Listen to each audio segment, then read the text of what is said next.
All right, good morning. How you doing out there? Great. So we have some panelists. I'm going to ask the panelists if you guys wouldn't mind coming up on stage and getting situated. We want to try to make a little time up, so I will talk while you guys are coming up. I want to say good morning and welcome everyone to the U.S. Conference of Mayors. I want to thank our host mayor for a beautiful city. You guys are doing incredible work, so thank you for hosting us. I also want to take a moment to thank Mayor Kotz for her leadership in appointing me to this task force. I want to thank the one and only Mr. Cochran for all that he does. It's a pretty cool suit you have on there. Looking good and dapper.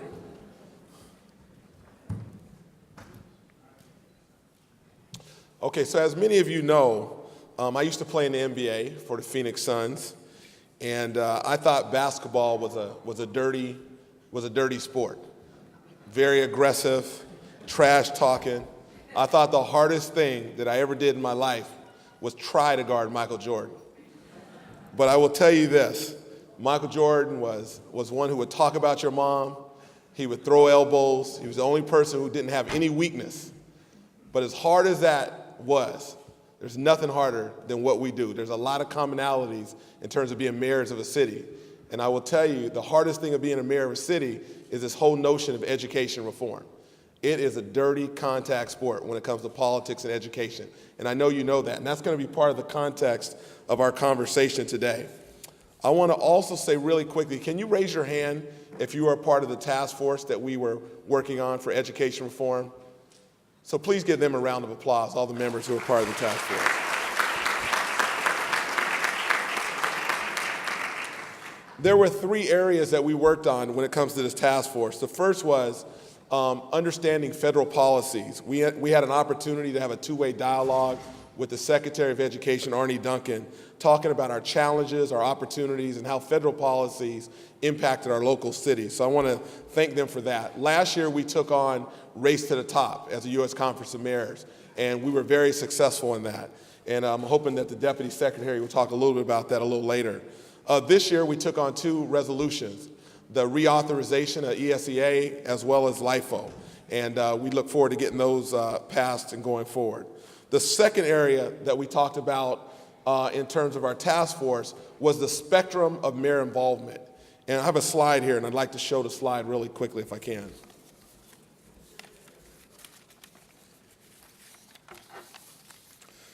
So for mayors out there, there's 5 areas that we think relate to our cities. And I think most of you know this before I get into this. Number 1, that children today will be the first generation of Americans less well educated than their parents. I mean, think about that for a second. Children today will be the first generation of Americans less well educated than their parents, the first time in history. Number 2, we have doubled the amount of money that we are spending per child on education, and that's with controlling inflation, and the results have gotten even worse. So we know that we have to play a critical role in our education system in our schools. So number 1 up here is alignment. Mayors, you guys have an opportunity to align city services and to make sure that we are doing what we can with the resources we control. Number 2, partners. Mayors are also looking at superintendents and working in collaboration to address key priority issues like citywide initiatives, city task force, committees, and Miami and Florida have something called an education compact. 3 is advocacy, an advocate. Mayors have the opportunity to use the bully pulpit and take advantage of their opportunity for lobbying, running school board slates, and creating accountability with school report cards. Number 4 is partial control. Mayors have some sort of formal control and play an impact on their schools, things such as selecting some school board members, operating a subset of schools, and charter school authorization like you have in Indianapolis. And the 5th is where mayors have full responsibility of their schools. They essentially select the school board, they control and have an impact on the superintendent and their budgets, and they have oversight in the district. So what I want, by a quick show of hands, how many mayors in the audience have control of their schools, which is number 5? So 1 hand in the very back, 2 hands.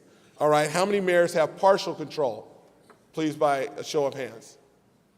So 2 or 3 mayors have partial control. How many mayors are playing a role of the advocate piece? Doing citywide initiatives, taking advantage of the bully pulpit. Great. How many mayors are the alignment, are just doing their job to align the city services with the school district, by a show of hands? So these are the 5 things that I think we all know. And what I want to do is challenge the mayors, is we all know that you cannot have a great city without great schools. We all know that if we want to drive the health and the economic vitality of our community, it's going to happen if we put education at the forefront of all of our priorities. We all know that. If you are a mayor, you are undeniably worried about crime, an educated workforce, quality of life, figuring out ways to increase your property taxes. They all triangulate back to this notion of having a very good public school system. So we cannot sit on the sidelines. We as mayors cannot take a back seat.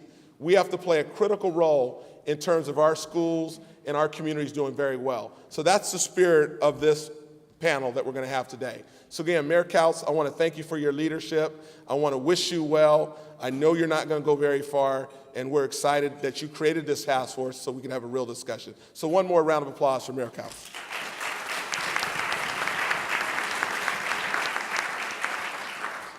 All right, so I'm going to quickly introduce each of our panelists. One thing I do want to say, and you can take down the slide, on your tables, we're looking at a 3rd grade reading initiative, so there's some information there if you're interested in participating in a 3rd grade reading initiative.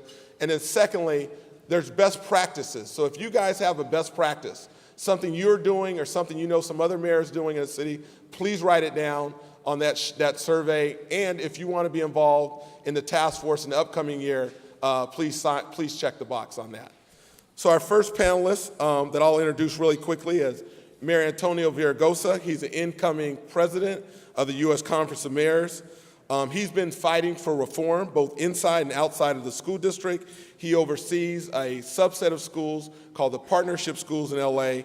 And I don't know if you know this, but a few years ago, he used to be the Speaker of the House of California, and he spearheaded a $9 billion initiative to rebuild and modernize California schools. Antonio Villaraigosa.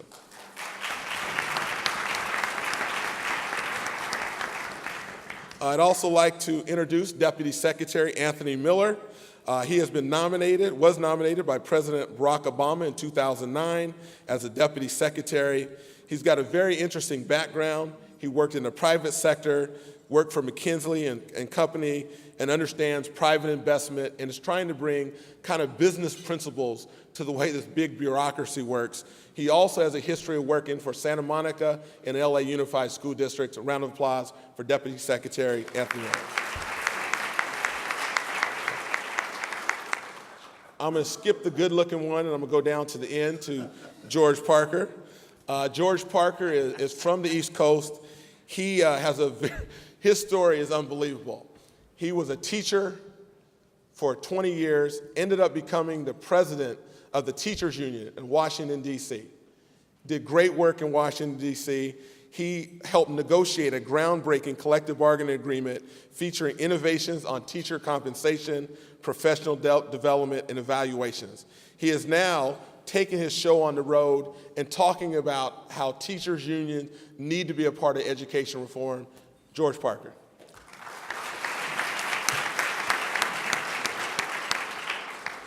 And the lady between all these gentlemen up here, Michelle Rhee, the former chancellor of Washington, D.C. Public Schools, the mayor here in Baltimore. I don't know if you know this, but she was a Teach for America member and taught here in Harlem Park Community Schools in Baltimore City, so she has an affiliation. She's done a lot of interesting things, and she stirs it up. So I'm hoping that you have your seat belts on, because we're about to talk about real education reform, and in full disclosure, she's my fiance, Michelle Rhee.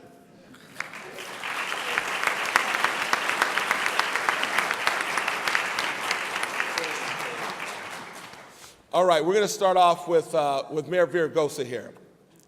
So, Mayor, we all know that there's a spectrum of involvement that mayors can have in their schools.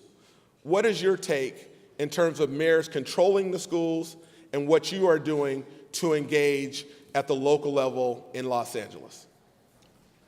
Well, first of all, I want to thank Mayor Johnson for putting this forum opportunity to have a conversation about education. And I make my remarks thinking about three mayors who have had the courage to take on this issue of education in a very direct way and in a bold way, and that is Mayor Daley from Chicago, Mayor Menino from Boston, and Mayor Bloomberg from New York. When I think about the issue of education, I believe it is the most important issue of our time. It is the most important economic issue. We will not compete in the world from a business standpoint. We will not be competitive in the world if our people can't read and write, if they're not going to college, if they're not competing in math and science and engineering. It is the most important democratic issue of our time. If our people are not literate, they can't participate in our democracy. And it is the most important civil rights issue of our time. I say to people that there is no longer a National Guard blocking the schoolhouse door, but the lack of success within that schoolhouse is as insidious as it was before Brown versus education when you think of urban schools across the country. And so while very few of us raised our hand and said we have direct control, this is one of the most important issues for every one of us. With respect to LA, I don't have mayoral control. I went to the legislature. I used to be speaker, as you know, and thought that might help me, but I think the California mayors can tell you from time to time that that was a long time ago, and most of them don't remember. I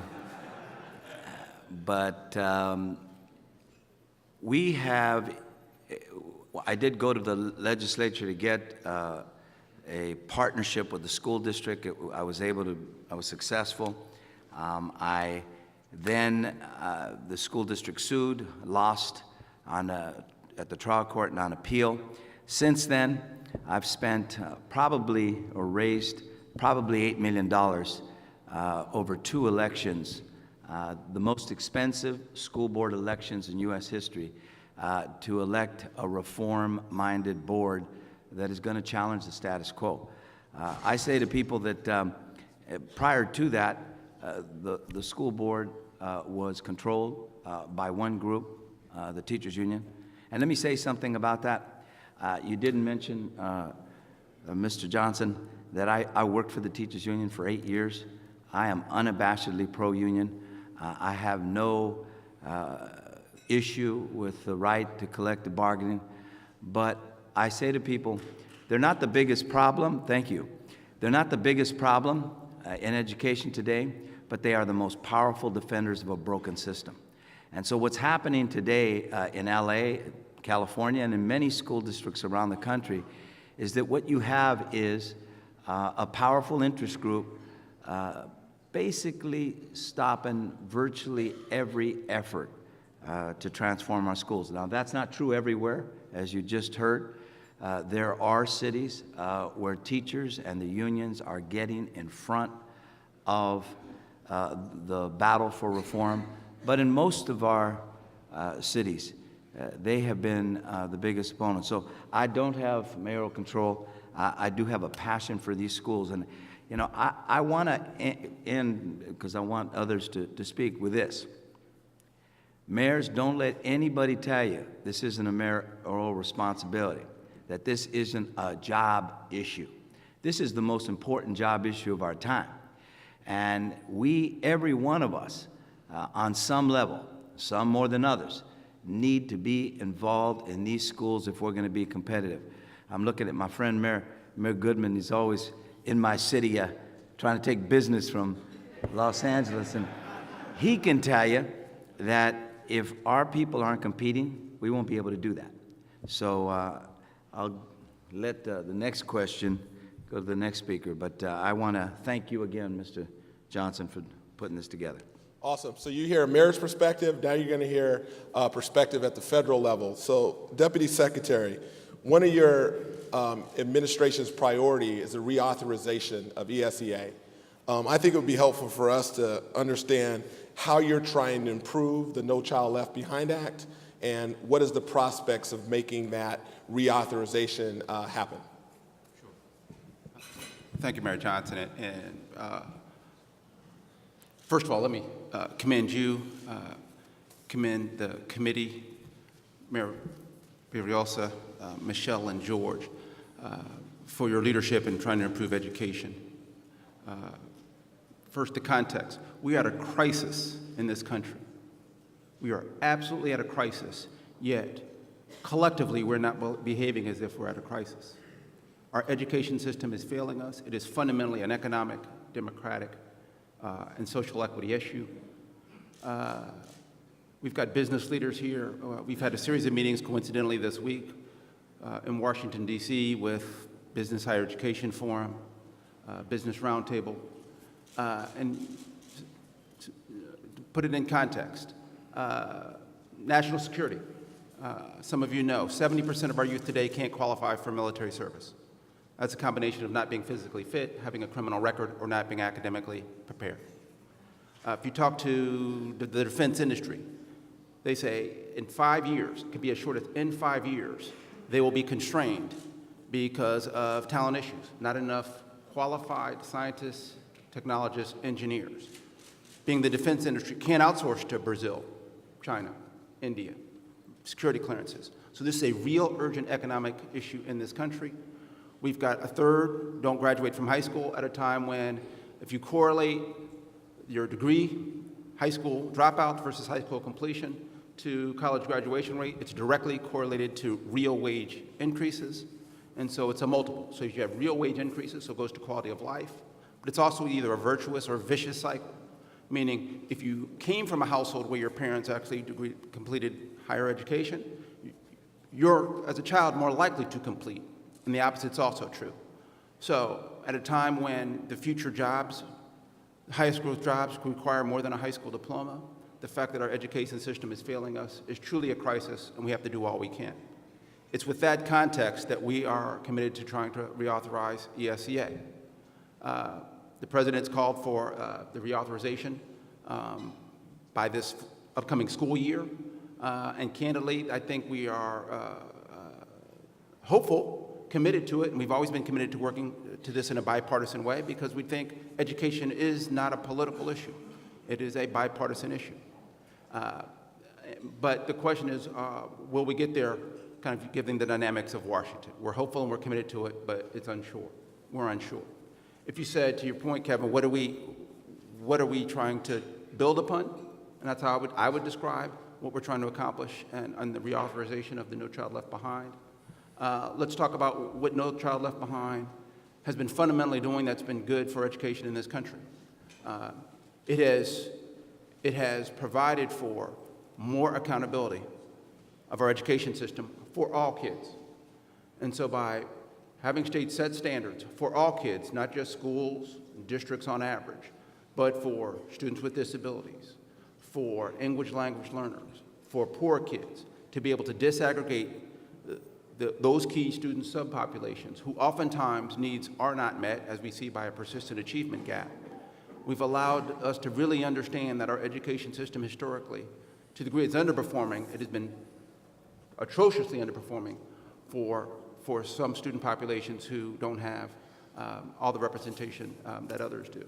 And so that has been hugely important. So that's something we need to build upon, with that kind of accountability. What are the things we think we need to change with the accountability system? We think we need to move to an accountability system that recognizes not just if you are at grade level in your academic performance, but the progress you're making towards grade level. It needs to recognize that this is going to be a continuum of continuous performance improvement. The reality is, in too many classrooms, you have children coming in, reading at or doing math at a 4th grade level, but they're in the 6th grade. And so the challenge is, if they are making progress, if they are moving to the 5th grade level or to Fifth, on the way to sixth grade level, is that teacher, is that school still failing because they're not at sixth grade level? We would say no. We would say you need to recognize progress. Students need to be making at least 1 year's worth of growth, and so we need to have an accountability system that recognizes not just if they're performing at grade level, but if they're making progress. The other component is we need to provide not only accountability and, if you will, penalties and sanctions if you're failing, but we also need to recognize schools and districts that are actually achieving great results, providing them more flexibility, more incentive, so that way we actually have the carrot, if you will, as well as the stick. And then lastly, we think we need more flexibility. We think it's very hard when you're in Washington, D.C., to prescribe a set of sanctions that are going to be the right set of sanctions at the local level.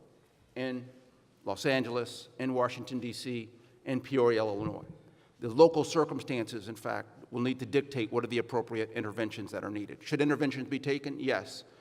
But the scope of those innovations, we think, are best made at the state and the local level. So those are some of the key principles that we believe that the reauthorization of ESEA needs to pass. All right, thank you. And Chancellor, I guess my question for you, in Washington, D.C., you were involved in a school district where a mayor had control of the schools. How helpful or harmful was that for you when you think about education reforms? So this is an easy question. I was in a school district where the Mayor Adrian Fenty, had control of the schools. He appointed me. We did not have a school board. So whenever I had to make a decision, I reported directly to him. And I was, I think, the envy of all of the other superintendents across the country who told me oftentimes that they spent between 60 and 70% of their time trying to jockey and play politics amongst school board members, trying to manage those folks. And they'd say, well, I need to get 7 out of the 11 votes if I want to push this policy forward. And it would be very, very time consuming. I used to listen to those folks and think, wow, I've got it pretty easy compared to that, because when I wanted to enact a new policy, I'd usually go to Mayor Fenty and say, sir, this is what we want to do. And he'd say, great. It was very efficient like that, very easy. I will say this, that doing the work in a school district and trying to enact really significant change is difficult enough as it is. If you have to spend the time doing all of the politics, it makes it even more difficult and more time consuming. I think that the work that we did in DC, if nothing else, what it showed is what is possible within a very short period of time. So we went from being the lowest performing school district in the country and what most people refer to as the most dysfunctional school district in the country, where, for example, when we took over the schools, only 8% of the 8th graders in the city were on grade level in mathematics. 8%, which means that 92% of our young people did not have the skills and knowledge necessary to be productive members of society. We went from being at the bottom to, after 2 years running the school district on the NAEP examination, which is a national gold standard exam, we were the largest, or fastest growing school system in the entire country. So we were leading the nation in gains in both reading and math, both the 4th and 8th grade levels, and we were the only jurisdiction in which every single subgroup of children improved their academic standing.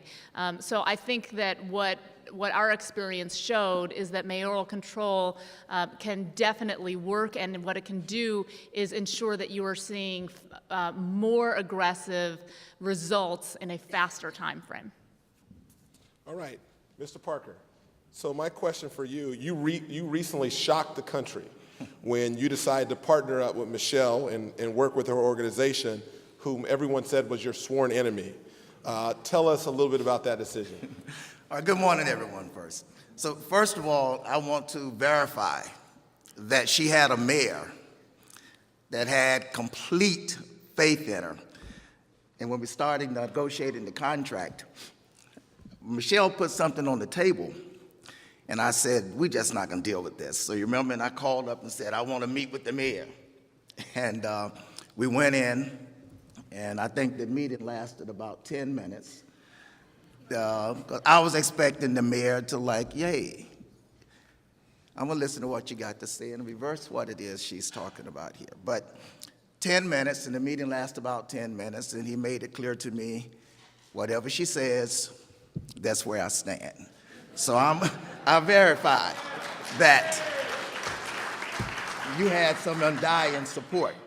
But I tell you, it started by me doing some self-examination and realizing what you said, Tony Miller, in terms of we're in a crisis in terms of education. And when we're in a crisis, for example, when we're in a war, you don't care whether the person who's got your back is black, white, whatever.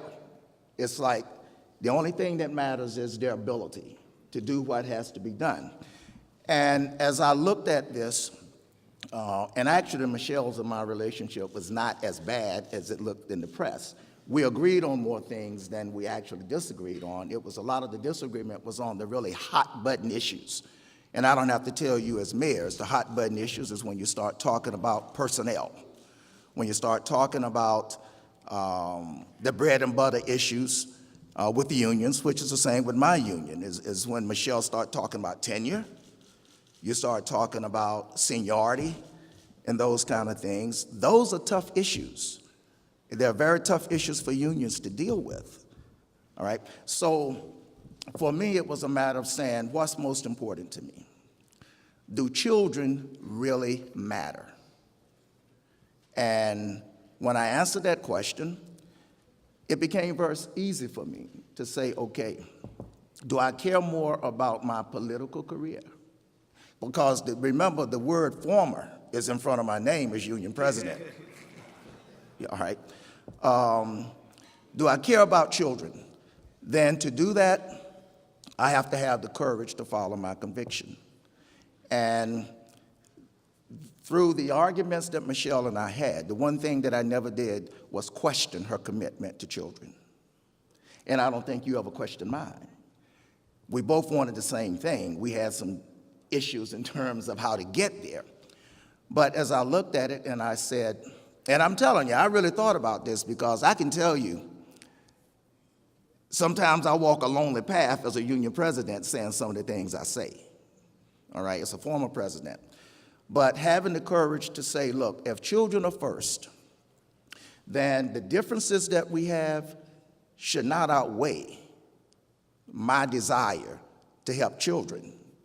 And so that meant for me, when I looked at Michelle, I said two things. Do I really believe she cares about children?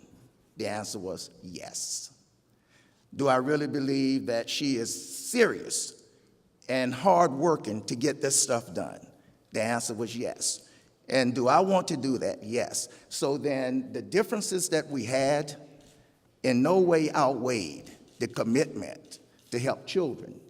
And that's why I decided to join, because I believe that Students First has a lot to offer and is going to play a significant role in how we move to make our schools quality schools. So that's pretty much why and how I came to this. So in the interest of time, I'm going to ask each of the panelists one more question, and then if folks in the audience have a question, raise your hand and we'll try to get to at least two questions before we get out of here. So I'm going to go back to Mayor Virgosa here. Mayor, you saw the movie Waiting for Superman. Can you raise your hand if you saw the movie Waiting for Superman? So about half the room. So in the movie Waiting for Superman, Jonathan Alter of Newsweek said the Democratic Party has become a wholly owned subsidiary of the teachers union. What impact has financial support in elections from unions had, in your opinion? Kind of spoke to that issue already. I think it's had a tremendous impact. In Sacramento, there is very little that you can do today to address the issue of seniority or tenure or teacher effectiveness or multiple measures of evaluations or looking at things like student growth over time or school report cards. We grade students, but we don't want to grade our schools. We grade students, and think about this. In California, less than 0.00001% of teachers are dismissed in a year. 98.3% of all teachers get a satisfactory evaluation. Think about, and most of them will say to you, no one's been in their classroom to actually evaluate them. So it's an automatic evaluation. On the issue of seniority, assignments, transfers, and layoffs are all driven by seniority. Performance isn't taken into account at all. So when you think about the stranglehold that they have, you can't even have these discussions to say, for instance, okay, we'll keep seniority, but it can't be the only factor. Those discussions don't take place in Sacramento today. And I know in many of your state capitals they're not taking place. And that's the problem. We ought to be able, and again, I was a union steward and president and chief steward, everything, for these folk, in labor movement for 15 years. We can't even have these conversations because they're anti-union, if you do. That you're somehow against the teachers union because you want to have a conversation about, in my schools, and I have, by the way, I didn't mention that, I took over the lowest performing schools in LA. I have 21 schools, 20,000 kids. It's larger than Beverly Hills, Santa Monica school districts put together. In my schools, I was losing 50% of my teachers, and because everything's driven on seniority, and I tried to challenge that, and nobody would listen, so I finally sued on an equal protection claim, and I won. The point here is, I think we have to have these conversations. We've got to be able to challenge our friends and say, the teachers need to be in front of the reform movement. We need to lift the standards of the profession. We need to ensure that we have the most effective teachers in our classrooms. I'll end with this, and he knows this statistic better, and well, probably Michelle knows it, and Mr. Parker knows it the best, but, and correct me if I'm wrong, as I understand it, an average teacher is 50% more effective than a poor performing teacher, and a high performing teacher is 50% more effective than an average teacher. And if you have a highly effective teacher, it is the most important school-based decision you can make, the most important. And so working with them to try to figure that out has got to be our challenge. Because right now, in the low-performing schools, and many of us represent areas in that, guess who goes there? They're the must place. If you saw Waiting for Superman, it's the lemons that disproportionately get pushed into those schools, which is one of the reasons why they're failing as they are. Thank you.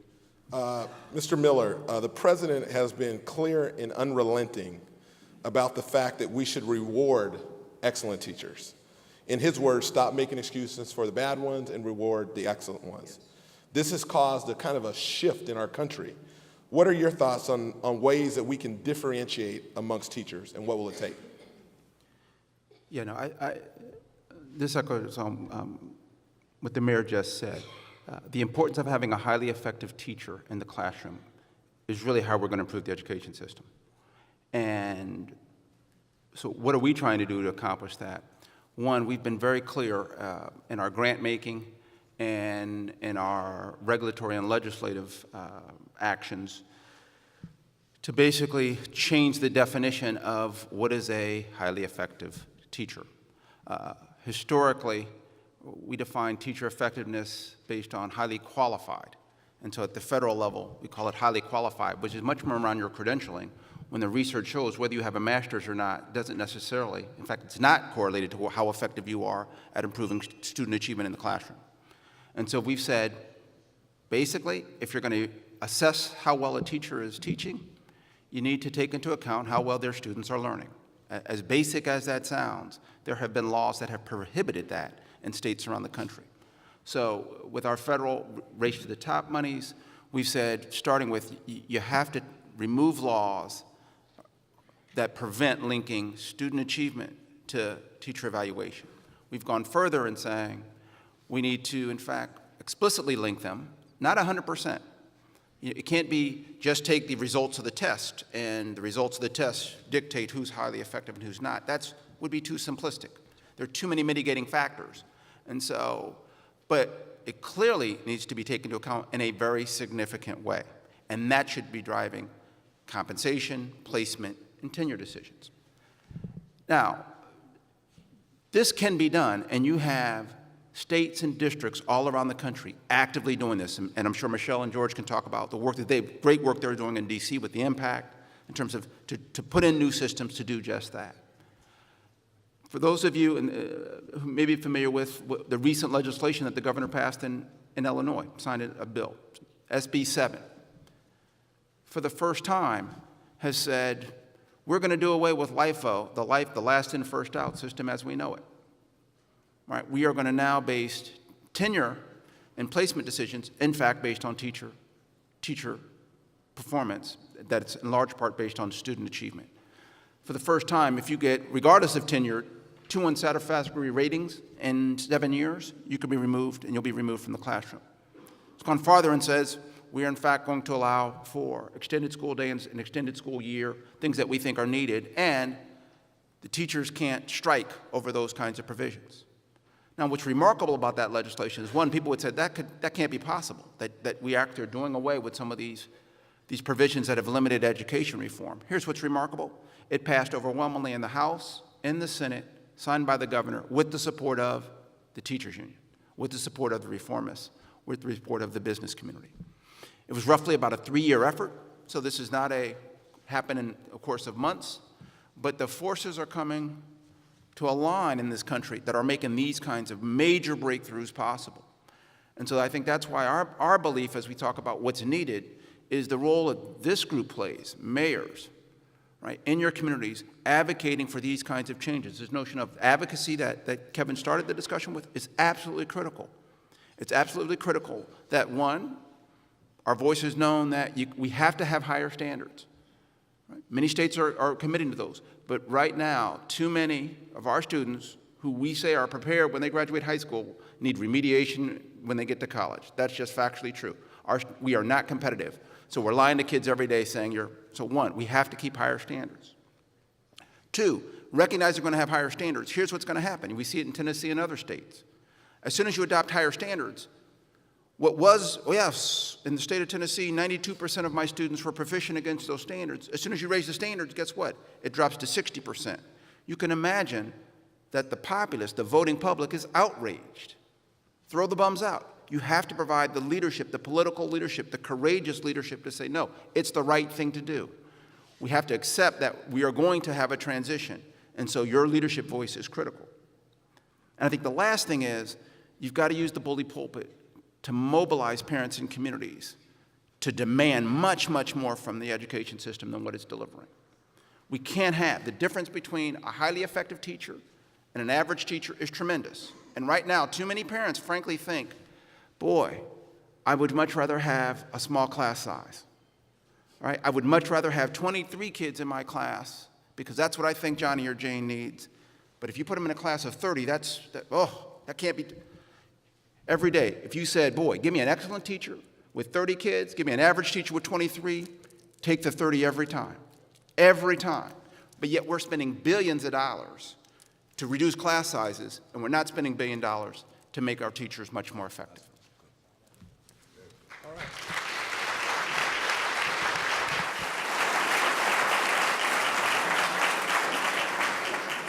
All right, Chancellor. So, in DC public schools, you negotiated a new contract that the union essentially traded higher pay for giving up tenure. I guess my question is, can you tell us a little bit about that, but also put a face, we're talking all this policy stuff, put a face on it so it makes sense to the layman. So first I want to say that teaching is the most difficult job that a person could possibly have. When I was working in DC as the chancellor, I'd walk around the streets all the time. People would say, "Oh, you have the toughest job in the city," because I'd get criticized all the time, and I'd say, "No, I don't." Being a teacher in a tough urban school is harder than anything you can imagine. And we have tremendous numbers of incredibly effective teachers throughout this country.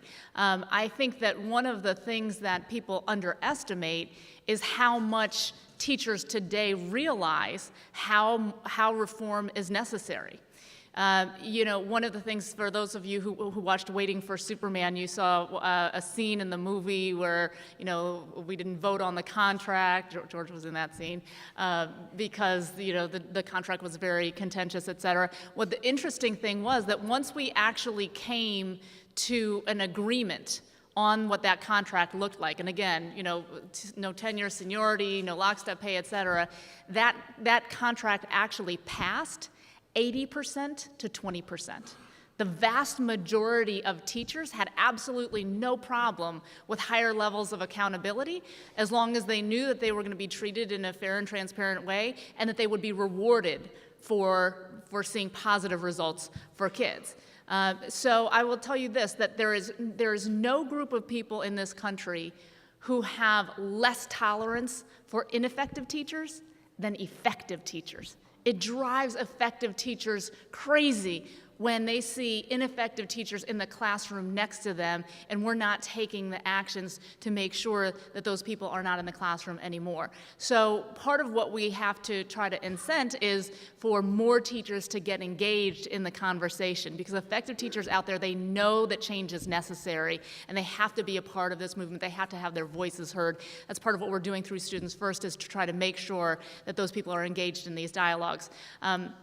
But the last thing I'll say is this. You asked me to put a face on all of this.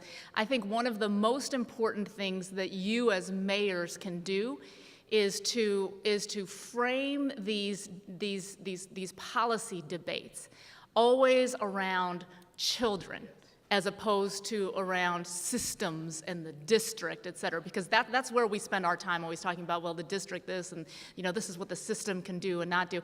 I was at a dinner a few weeks ago with a state governor and some of his legislature. And the governor had asked me to come in and try to talk the legislature into a new law that would allow us to really do away with the concept of tenure as a job for life regardless of performance. And so what the legislature was considering was, well, if a teacher has an ineffective rating for 3 years in a row, then maybe we'll move them out of the system, take their tenure away. And we were having this discussion, and I said, well, in DC what we did was, if you were ineffective after 1 year, then you were subject to termination. And the legislators were pushing back and saying, you know what, it's 1 year is not enough. I mean, people can improve their practice, et cetera. And what I said to them was this. I said, you know what, when I ran the DC public schools, my outlook on things always came from the perspective of being a mother, the mother of 2 children who were in the system. So when it came time for us to make the decision about how long we were going to let an ineffective teacher stay in the classroom, I said, if we know after a year that a person has been rated as ineffective, and we make the decision that we're going to place that person in a classroom again for the 2nd year, then I have to be okay knowing that one of my 2 children could have that teacher that following year. I would never, ever allow that to happen for one of my 2 girls, ever. No one in this room would ever allow that to happen for one of your children. So as decision makers, we have to be willing to look at it from that perspective. If that's not a decision that we would make for our own children, then that is not a decision that we can make for other people's children either. And I think the more that we can focus our policies on what is in the best interest of children, as opposed to the systems, I think we're going to be much, much better off. Awesome.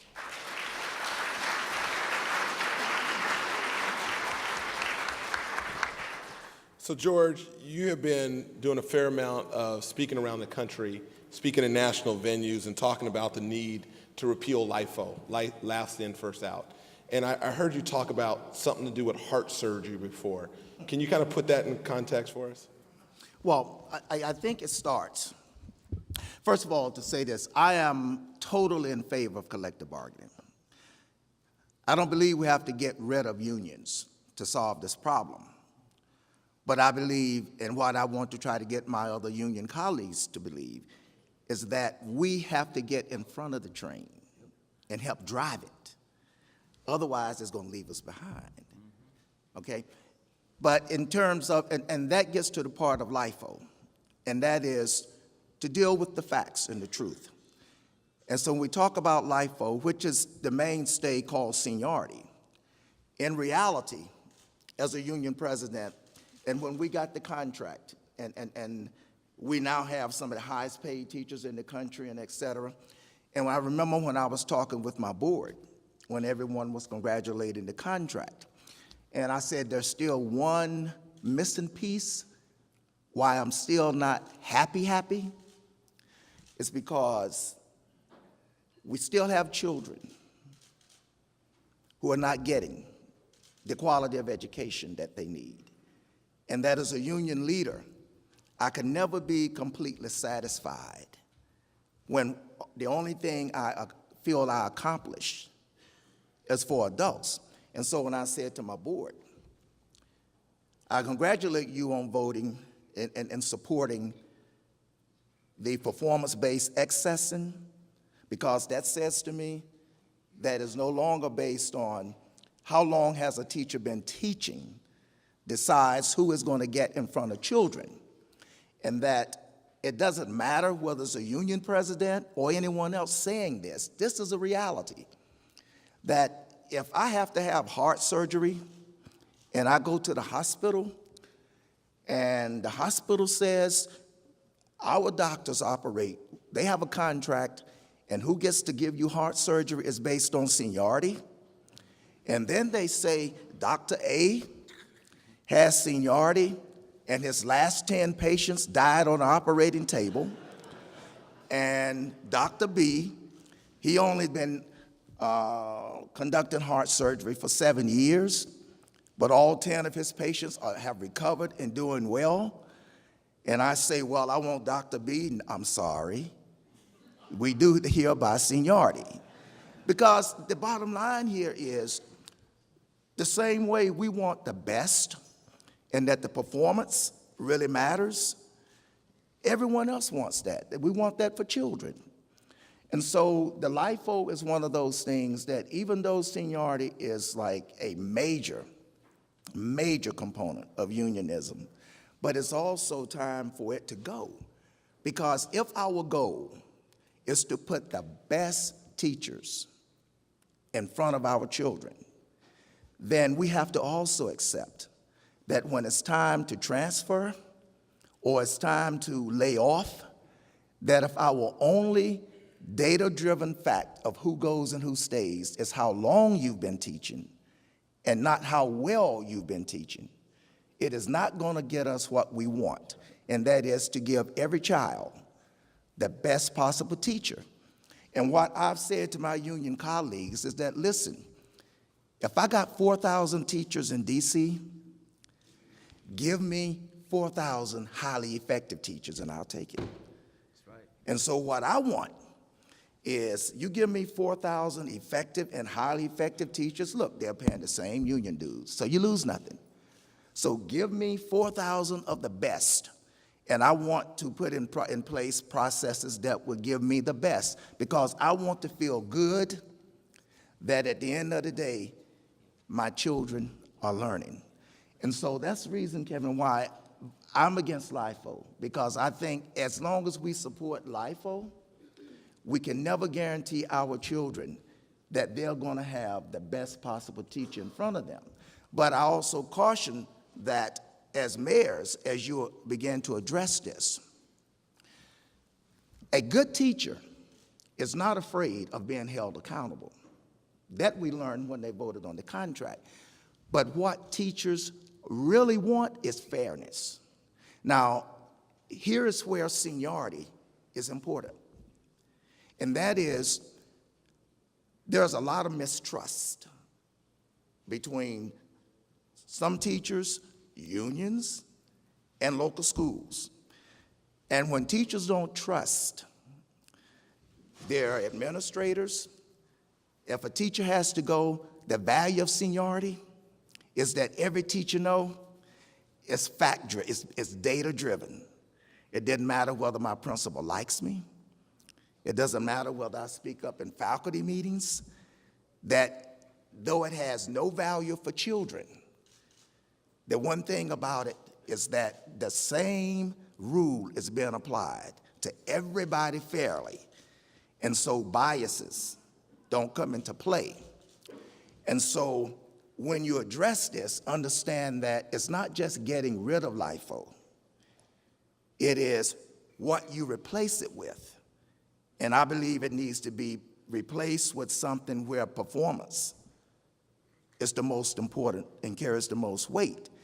That you have to make sure that what you replace it with, and if you are going to make it an evaluation system, your teachers have to believe in it. Because if they don't trust it, your veterans are not going to want to give up the seniority because they don't trust what you're replacing it with.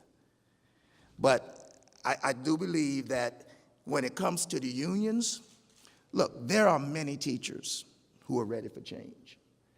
And they showed it to us by the secret ballot. The problem is, when you talk about union leaders, and it's the problem I had, those outstanding teachers, they pay their union dues, but they're not active, right? Those were the votes I needed. It was the other teachers who was like, I don't want change.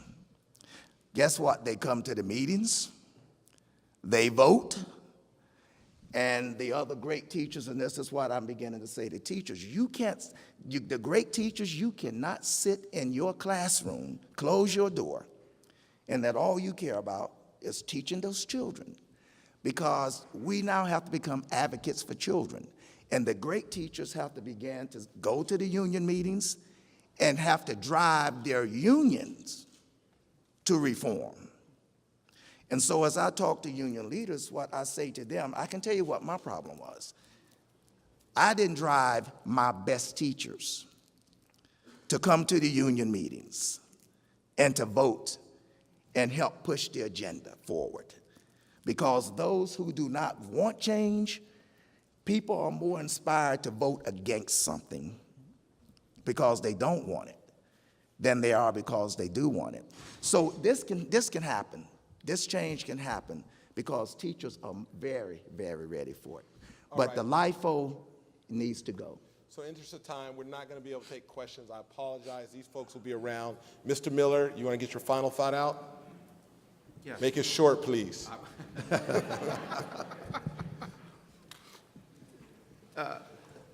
Making it short, we have a crisis of education. It's going to take courageous leadership. Your role as mayors, leading in your communities, you've got to inspire parents to demand more. You've got to challenge your local school boards to raise expectations. And since most of you don't have accountable, you have to call for greater accountability for students' needs to come first. That's what, if we can do that, because this is a local game. 90% of the resources are not provided at the federal level. Standards, curriculum, assessment criteria, graduation rates, graduation standards, teacher licensure, all those provisions are not federally mandated. If we're going to fix education, it's because leaders like this are going to work at the local level and at the state level to make the difference. Thank you. Chancellor, can you?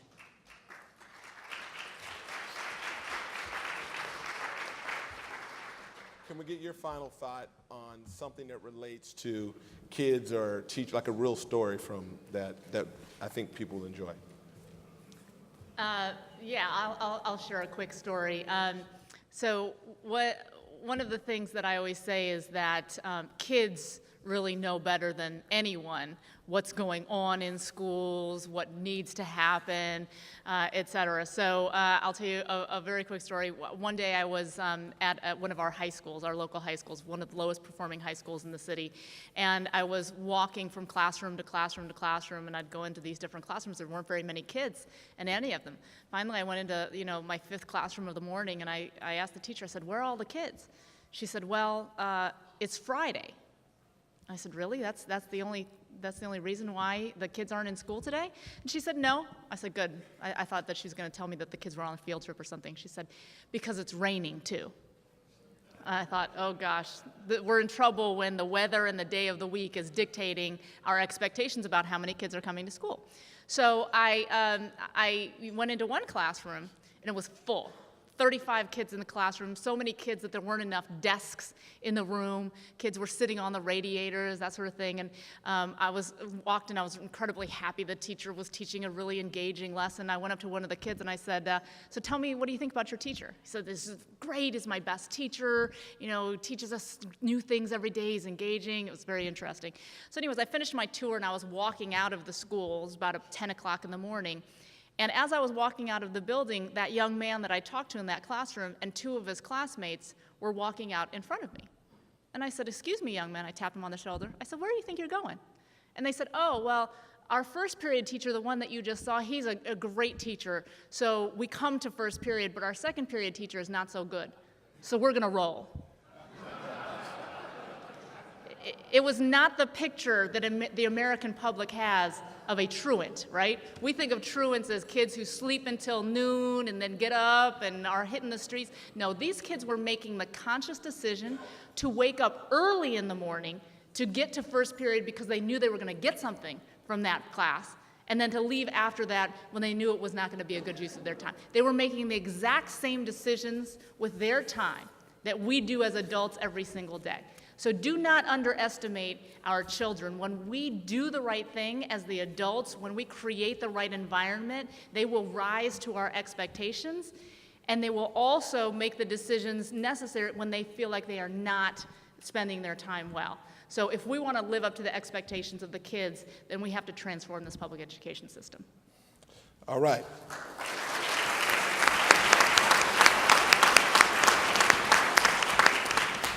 And our final word will be from our incoming president. I just want to thank you, Mayor Villaraigosa, for making education a priority. And I think my question for you is, how will you prioritize education in this organization's agenda in the upcoming year? Well, I think if this organization is going to be relevant, and we've got to ask ourselves today how relevant we are, then we're going to have to get in front of this issue. We can't use the excuse that we don't have control of the schools like they do in Chicago, New York, and Boston and other cities. We're going to have to get in front and center of this movement. We're going to have to show up in state capitals. We're going to have to be present in our school board meetings. We're going to have to get involved in school board elections. We're going to have to get involved in the conversation about how America begins to compete with the rest of the world in this issue of education.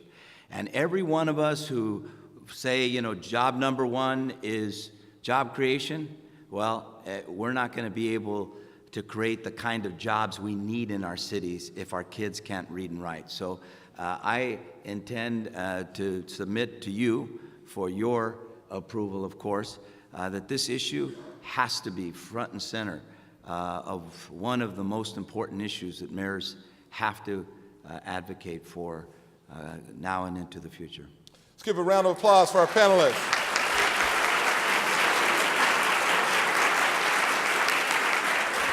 And I'd like to bring back up Mayor Foster. Well, thank you. Real quickly, a round of applause again for the panel. I want to thank Mayor Johnson. We're running late. Go directly to the plenary session. Thank you all for being here. Thanks again to Phillips.